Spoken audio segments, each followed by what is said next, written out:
আপোনালোকৰ মাজত লৈ আনিছোঁ নম্বৰ ছিষ্টেমৰ কিছুমান কুৱেশ্যন যিবিলাক দেখাততো টান লাগে কিন্তু টান নহয়, সেইবিলাক পৰীক্ষাত আহিয়ে থাকে কিন্তু আমি আগতে ভয় খাই যাওঁ। চাওক কেনেকৈ কৰিব পাৰোঁ। এইটো আছে √4, তাৰ তলত আকৌ √4, তাৰ তলত আকৌ √4, এনেকৈ ইনফিনিটিলৈ আছে। ইয়াৰ উত্তৰটো হ'ব কি, যিটো কুৱেশ্যন আমাৰ সেইটোৱে উত্তৰ, কিন্তু কুৱেশ্যনটো চাই আমি ফাৰ্ষ্টতে ভয় খাই যাওঁ বা ইমান √4 দিছে কেনেকৈ কৰিম, কিন্তু নহয়, যিটো কুৱেশ্যন ইয়াৰ এইটোৰে উত্তৰ। চাওক তেনেকুৱা ধৰণৰ আৰু এটা কুৱেশ্যন √6 আকৌ প্লাছ আকৌ √6 আকৌ প্লাছ আকৌ √6 এনেকৈ ইনফিনিটিলৈকে আছে। এইটো আকৌ কেনেকৈ কৰিম, ওপৰতো কৰিলোঁ, ইয়াত প্লাছ নাছিলে, যিটো কুৱেশ্যন উত্তৰ লিখি দিলোঁ।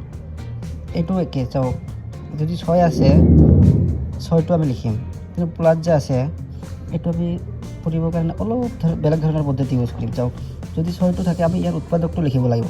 ইয়াৰ উৎপাদক কি হ'ব, ইয়াৰ উৎপাদক মানে কি, যিটো আমি ভাগ কৰিব পাৰিম, মানে 1 6 × 6 2 3 × 3, কিন্তু আমি ইয়াৰ মাজৰ পৰা যিটো আমি মাইনাছ কৰিলে 1 পাম, আমি সেইটোহে ল'ব লাগিব। 1 আৰু 6, 1ৰ পৰা 6 মাইনাছ কৰিলে এইটোতো 5 ওলাই যাব, -5 তেনেকুৱা ধৰণৰ ওলাব, কিন্তু এইটো নহ'ব। কিন্তু 2 আৰু 3 আছে, মানে 3ৰ পৰা 2 গ'লে 1, এইটো আমাৰ হৈ যাব। এতিয়া 6ৰ উৎপাদক আমি ল'ম 2 আৰু 3। যদি ইয়াত প্লাছ থাকে, প্লাছ থাকিলে ডাঙৰটো উত্তৰ হ'ব, মানে 2 নহ'ব 3 হ'ব, ইয়াৰ উত্তৰ 3।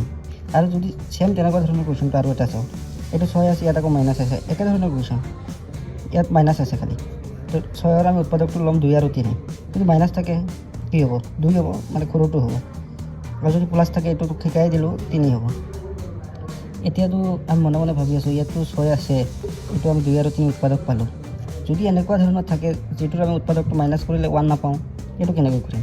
চাওক সেইটো কুৱেশ্যনো লৈ আনিছোঁ, কেনেকৈ কৰিব পাৰোঁ। ইয়াত আছে 3, এতিয়া 3 হ'লে 3ৰ উৎপাদকটো কি আছে, 1 আৰু 3, আৰু 1 আৰু 3, 1ৰ পৰা 3 গ'লে হ'ব 2, মানে -2, বা 3ৰ পৰা 1 গ'লে 2, কিন্তু এইটোতো নহ'ব আমাৰ।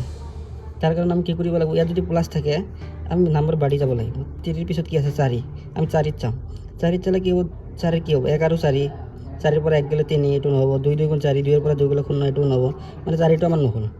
তাৰপিছত আমি চাম 5, তো 5ত চাওঁ 1 আৰু 5 হ'ব, মানে 5ৰ পৰা 1 গ'লে 4, সেইটোও নহ'ব।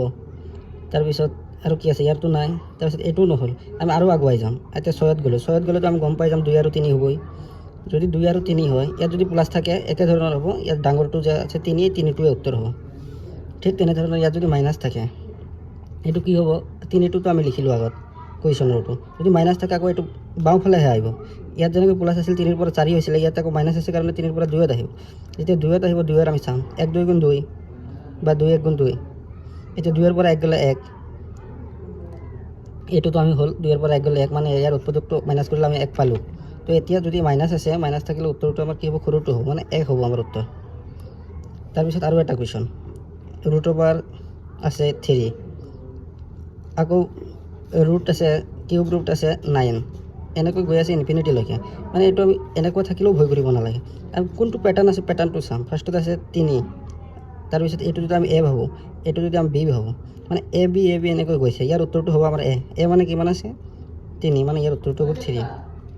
যদি ভিডিঅ'টো ভাল পাইছে লাইক কমেণ্ট আৰু শ্বেয়াৰ কৰিব, আৰু ডিছক্ৰিপশ্যনত লিংক আছে, আগৰ ভিডিঅ'বিলাক চাই ল'ব। Thank U.